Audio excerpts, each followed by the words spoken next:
काश मैं पास्ट में जाके अपने बोर्ड एग्जाम्स दोबारा से दे पाती तो शायद मेरा स्कोर और ज्यादा इंप्रूव हो पाता, क्योंकि आज जो चीजें मैं जानती हूँ मैं उस टाइम नहीं जानती थी।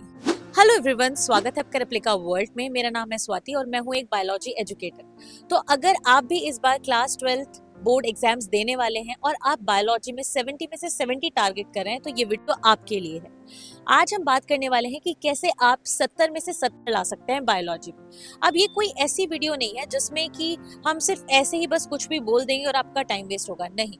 ये जो वीडियो है इसमें एज अ स्टूडेंट जो मैंने चीजें सीखी टाइम के साथ और एज अ टीचर जो चीजें मैंने ऑब्जर्व की, बच्चों की आंसर्स में मैंने जो मिस्टेक्स देखी या जो अच्छे आंसर्स देखे या जो भी मेरी लाइफ लर्निंग है उसका निचोड़ मैं आज आपको बताने वाली हूँ। तो देखिए, अगर हम एक ऐसी कॉपी के बारे में बात करते हैं, एक ऐसी आंसर शीट के बारे में बात करते हैं जिससे कि 70 में से 70 जिसको देने चाहिए, तो उसमें दो चीजें होती हैं।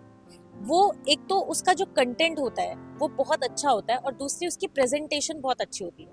दैट मीन्स कि आपने क्या लिखा है और कैसे लिखा है, ये दो ही चीजें सबसे ज्यादा इंपॉर्टेंट है एक एग्जाम में हाई स्कोर करने के लिए। चलिए इसको ब्रेक डाउन करते हैं। सबसे पहले बात करते हैं पहली चीज के बारे में कि जो आपने उसके अंदर लिखा है, दैट मीन्स जो आपने पढ़ा है। तो जब आप पढ़ते हैं तो क्योंकि आप 70 में से 70 टारगेट कर रहे हैं तो दैट मीन्स आप एक अबव एवरेज स्टूडेंट होंगे और आपको ऐसा लग रहा होगा कि आप शायद इतना पढ़ सकते हैं कि आप 70 में से 70 लेके आ पाए। तो देखिए, सबसे पहले मैं आपको बताती हूँ कि अगर आप बायो पढ़ रहे हैं तो बायो में सब कुछ थ्योरी होता है। ऐसा नहीं है कि आपने कोई फॉर्मूला पढ़ा और उसके ऊपर सारी एक्सरसाइज हो गई। आपको सब कुछ पढ़ना पड़ता है, फिर आपको उसको रिवाइज भी करना पड़ता है क्योंकि आप कई बार भूल भी जाते हैं, तो आप बहुत ज्यादा कंफ्यूज रहते हैं। तो इसका सबसे अच्छा तरीका है कि आपको पढ़ने का सही तरीका पता होना चाहिए। और पढ़ने का सही तरीका क्या है कि आपको वेटेज वाइज पढ़ना है। हर एक चैप्टर का अपना एक वेटेज होता है बोर्ड एग्जाम में। जैसे कि जो जेनेटिक्स वाली यूनिट है उसका वेटेज है 20 मार्क्स। उसमें 3 चैप्टर्स हैं, जिसमें इनहेरिटेंस है और मॉलिक्यूलर बेसिस वाला चैप्टर है और इवोल्यूशन है। तो वो सबसे ज्यादा मार्क्स वाली यूनिट है। और एक चैप्टर ऐसा है माइक्रोब्स इन ह्यूमन वेलफेयर जो सिर्फ 3 ही नंबर का है। तो हम लोग क्या गलती करते हैं कि माइक्रोब्स वाले चैप्टर को भी उतना ही टाइम देंगे और जेनेटिक्स वाले चैप्टर को भी उतना ही टाइम देंगे, जो कि गलत है। तो जो चैप्टर कम वेटेज का है उसको कम टाइम दीजिए, जो चैप्टर ज्यादा वेटेज का है उसको ज्यादा टाइम दीजिए, है ना। और एक और बहुत जरूरी चीज है कि हर एक चैप्टर में कुछ ना कुछ इंपॉर्टेंट टॉपिक्स होते हैं, तो आपको उन चैप्टर के इंपॉर्टेंट टॉपिक्स पर ज्यादा स्ट्रेस देना है। फॉर एग्जाम्पल, अगर हम बात करते हैं पहले चैप्टर की जो कि है sexual reproduction in flowering plants, तो उसमें कुछ इंपॉर्टेंट टॉपिक्स हैं जैसे microsporogenesis, megasporogenesis, double fertilisation, polyembryony, apomixis, ये कुछ इंपॉर्टेंट टॉपिक्स हैं उसमें, है ना।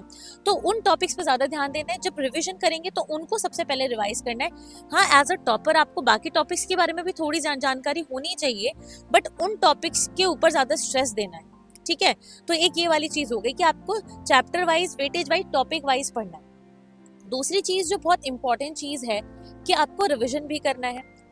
अब हम सेकंड पॉइंट पे आते हैं कि जब हमने कंटेंट को बहुत अच्छे से पढ़ लिया, सेकंड पॉइंट आता है कि आप आंसर को प्रेजेंट कैसे करेंगे। तो कई बार पता है क्या होता है कि हम लोगों को सब पता होता है, हमने सब पढ़ लिया, पर जब हम स्कूल एग्जाम्स देते हैं, फॉर एग्जांपल प्री बोर्ड होता है या हाफ ईयरली एग्जाम होता है क्लास 12th में भी, तो हम आंसर लिखते हैं बट टीचर हमें पूरे मार्क्स नहीं देते और इस वजह से हमारा फुल स्कोर नहीं आ पाता। तो हम टीचर से लड़ते हैं या उनसे कहते हैं कि आपने हमें पूरे मार्क्स क्यों नहीं दिए, जबकि वो आंसर पूरे मार्क्स लायक नहीं था, भले ही आपने उसमें कितनी भी मेहनत की, क्योंकि आपको समझ ही नहीं आया कि उस आंसर को प्रेजेंट कैसे करना है। तो सेकेंड जो चीज आपको सीखनी है वो है कि आंसर को लिखना कैसे है, how toppers right their answers, ठीक है। तो आंसर लिखने का सबसे अच्छा तरीका है कि सबसे पहले आपको आंसर को इस तरीके से शुरू करना है कि जैसे जो पर्सन उस टॉपिक के बारे में नहीं जानता उसको भी वो पढ़कर उस टॉपिक के बारे में समझ आ जाए। तो शुरुआत से शुरू करना है, पॉइंट वाइज समझाना है, पैराग्राफ वाइज नहीं समझाना है, पॉइंट वाइज समझाना है, इंपॉर्टेंट चीजों को अंडरलाइन करना है और आपको बहुत अच्छे से अपने आंसर को प्रेजेंट करना है। चलिए एक एग्जांपल लेते हैं मेंस्ट्रुअल साइकिल का। फॉर एग्जांपल 5 नंबर में सवाल आता है एक्सप्लेन मेंस्ट्रुअल साइकिल। तो आपको कैसे करना है इसको आंसर को स्टार्ट, सबसे पहले आपको लिखना है मेंस्ट्रुअल साइकिल क्या होती है, कितने दिनों की होती है, उसके बाद क्या क्या फेजेस हैं उसमें, जैसे कि उसमें फॉलिक्यूलर फेज आता है, ओव्यूलेटरी फेज आता है, ल्यूटियल फेज आता है और उसके बाद मेंस्ट्रुअल फेज आता है।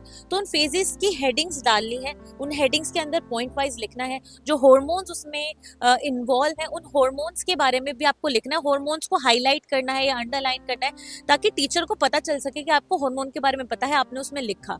उसके बाद एंड में आपको उसका एक छोटा सा डायग्राम भी बना देना है, भले ही पूछा गया है या नहीं पूछा गया है, क्योंकि डायग्राम से जो आंसर है वो प्रेजेंटेबल लगता है। कई बार स्टूडेंट्स ये सोचते हैं कि अगर एक डायग्राम पूछा गया तो हम बनाएंगे और नहीं पूछा गया तो नहीं बनाएंगे।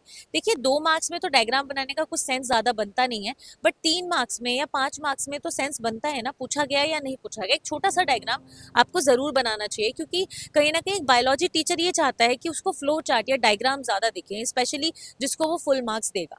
ठीक है, तो आंसर को प्रेजेंटेबल तरीके से लिखना है। दूसरी बात, हैंड राइटिंग आपकी अच्छी होनी चाहिए। मैं ये नहीं बोलती बहुत सुंदर होनी चाहिए, बट बहुत साफ होनी चाहिए।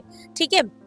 दूसरी बात कि जब भी आप कोई आंसर अटेम्प्ट कर रहे हैं, भले ही आप आगे पीछे अटेम्प्ट करें, ज़्यादा आगे पीछे मत कीजिए। एक तो आप सेक्शन वाइज ही करिए। चलो अगर आप सेक्शन वाइज भी नहीं कर रहे हैं, आपको पहला जो दूसरा सेक्शन है वो बाद में अटेम्प्ट करना चाहते हो, तो प्रॉपरली मेंशन करिए कि ये कौन सा सेक्शन का कौन सा सवाल है, ताकि टीचर कंफ्यूज ना हो। ठीक है, ये एक बात है। अब जो एक लास्ट और सबसे इंपॉर्टेंट चीज़ है वो है टाइम। टाइम मैनेजमेंट आपके पास होना चाहिए। वो तो हर एक स्टूडेंट के पास होना चाहिए, चाहे फिर वो कितने भी नंबर को टारगेट कर रहा है। ठीक है, तो 3 घंटे में कैसे आपको अपने पेपर को सही तरीके से अटेम्प्ट करना है, आप रीचेक करने के लिए भी आपके पास टाइम बच जाए, वो आप तब वहां पे डिसाइड नहीं होगा। वहां पे आप नहीं सीखेंगे एग्जाम हॉल में, आप सीखेंगे इसको पहले ही। यानी आपको अपने घर पर 3 घंटे का पेपर प्रैक्टिस करना पड़ेगा, चाहे वो किसी भी सब्जेक्ट का हो। कम से कम 1-2 बार आपको ये प्रैक्टिस करना पड़ेगा, तब जाके आप समझ पाएंगे कि वहां आप किस तरीके से 3 घंटे में वो चीज अटेम्प्ट कर पाएंगे, है ना। वरना कई बार क्या होता है, हमें आता है बट 1-2 क्वेश्चन हम रीड ही नहीं कर पाते, छूट जाता है। स्पेशली जब पेपर लेंदी आता है, हमें लगता है हम सब बस ये बोल के छोड़ देते हैं कि लेंदी था पेपर, बट वो चीज वापस तो नहीं आ सकती ना। आप उस टाइम अगर सही से अटेम्प्ट कर लेते तो ये चीज आपको परेशान ना करती बाद में। तो यही है कि आपको टाइम मैनेजमेंट भी करना है। तो इस पूरी चीज को मैं बस एक लाइन में समअप करती हूँ। अच्छे से पढ़ना है, यानी स्मार्ट स्टडी करनी है, स्मार्ट प्रेजेंटेशन करनी है, और स्मार्टली टाइम को मैनेज भी करना है। और इस तरीके से आप 70 में 70 डेफिनेटली स्कोर कर सकते हैं। बच्चे फिजिक्स में भी करते हैं, केमिस्ट्री में भी करते हैं, तो बायो में भी किया जा सकता है। ऐसा नहीं है कि आप 70 में 70 स्कोर नहीं कर सकते, बिल्कुल कर सकते हैं। बस मैं यही बोलूंगी, अपना टाइम वेस्ट मत कीजिए और आप पढ़ाई पे ध्यान दीजिए, क्योंकि बायो के साथ आपको बाकी सब्जेक्ट्स को भी मैनेज करना है। तो आज के लिए सिर्फ इतना ही। आई होप कि आपको इस चीज़ से हेल्प मिलेगी और आप इन चीज़ों को अपने ज़िंदगी में उतारेंगे। और best of luck for your exams.